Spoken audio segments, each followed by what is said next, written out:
morning. Today's reading reminds me of Foucault's pendulum. Have any of you been to the Griffith Park Observatory?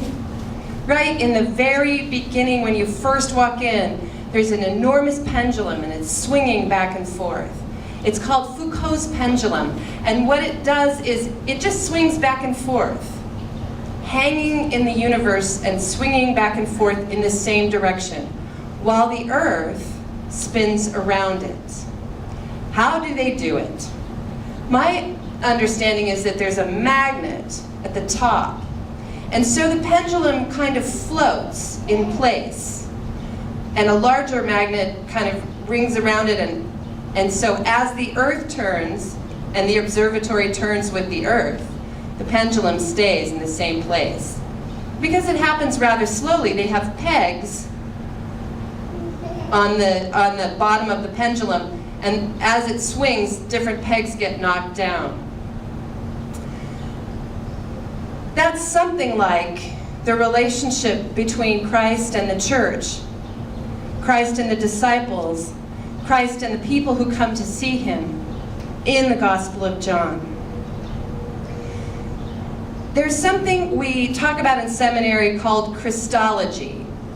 And we say that something like the Gospel of Mark has a kind of a low Christology, which doesn't mean that it's worse Christology or less than. It just means it's more human. That's a kind of old-fashioned way of talking about humans as lowly, whereas God, many people think of God as on high. So we say the Gospel of John has a high Christology. In the Gospel of John, Jesus is almost 100% God. There's a tension between the way the stories are told in different Gospels, depending on how Jesus is portrayed. This story appears in all the Gospels, the feeding of the 5,000, and there are many details that are the same. But in the Gospel of Mark, there is no miracle mentioned in the feeding of the 5,000. It's implied on some level because Jesus asks for the disciples what they have, and they pool together. They all agree, for all these people sitting on the grass, nobody has enough money to feed all those people. If I asked you today to feed 5,000 or more people, many people believe that it was 5,000 men and then the women and children. So as many as 15,000 people, let's say.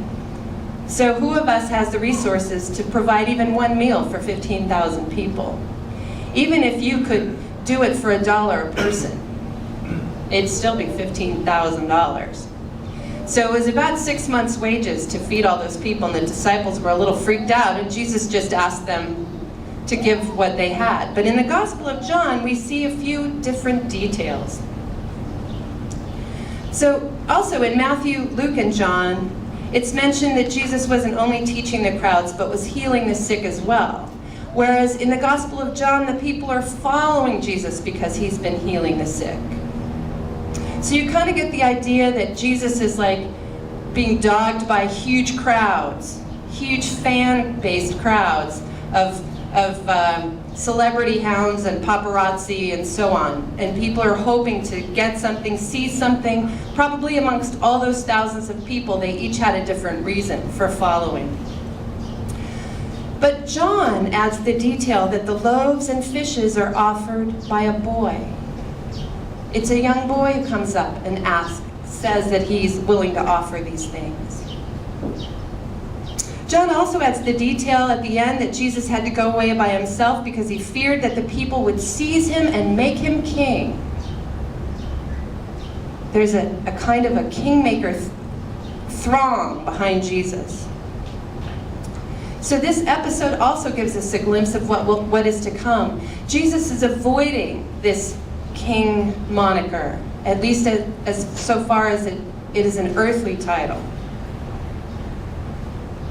But we know the sign nailed to his cross will proclaim Jesus, King of the Jews.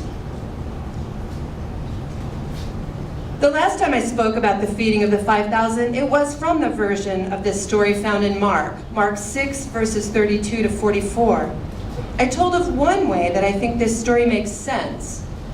Simply that people don't leave their homes and go hear a speaker out in a remote location without bringing something with them to eat.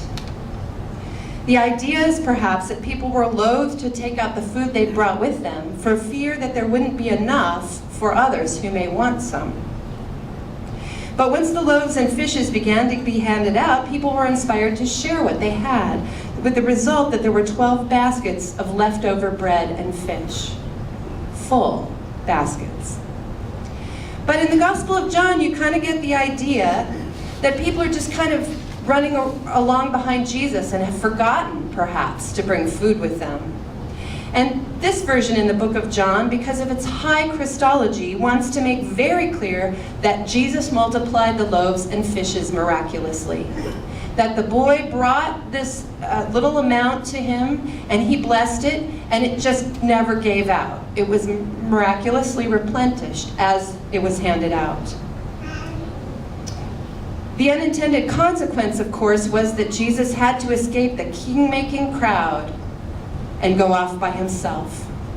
I was thinking about that this sort of version of the story, and how much it reflects human nature.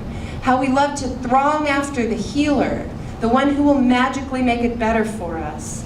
And then we'll be sort of sat down in orderly groups, and then food will be provided. It's almost like preschool, right? And you come to the table and there's your graham cracker and juice just when you were hungry for your mid-morning snack. Wouldn't it be nice to have a God who was a perfect political leader, who would come right down to earth and fix everything for us, who would save us from the misery we cause ourselves and one another? But what we know is that kings, at least earthly ones, are a dicey business. A good king is a great king to have.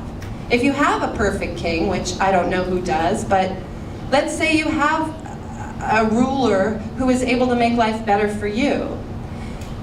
I haven't seen the earthly ruler yet, whether elected official, whether king or queen or Raj or whatever, chieftain, who is able to make life better for their people without making life worse for someone else. Now, there are probably some small communities of people, smaller tribal communities, that have been able to do that amongst themselves. But it does seem like countries and nations prosper by impoverishing other countries and nations. Over the last several weeks, we've been exploring the ways in which we are the ones we've been waiting for, and ways in which it's up to us to take responsibility for the things we care about. Not to wait for that great and grand leader who will write the message large, and all we have to do is sit down in groups of 50 on the grass and wait to be healed and fed. It's up to us. That's the Markan version of this story, or at least the one way to understand that version. But what about this version in John? What are we to make of this Jesus, who solves the problem of a hungry crowd through a miracle, then simply disappears off by himself to avoid being crowned? Then there's this little piece also that adds on. In this gospel, the disciples go out in the boat while Jesus takes time by himself to pray and replenish his strength. By dark, they're well on their way toward Capernaum, and Jesus still hasn't approached. So at some point on their journey across the water, they see a figure walking across the water. The disciples are terrified. This is not the version where Peter is invited, or Peter comes out to him. This is the version where Jesus just simply uses the water as a kind of walkway to catch up with the disciples. And as soon as he gets on the boat, magically they're in Capernaum. See what I mean? A very high Christology indeed. Miracles, mystical forms of travel and transportation.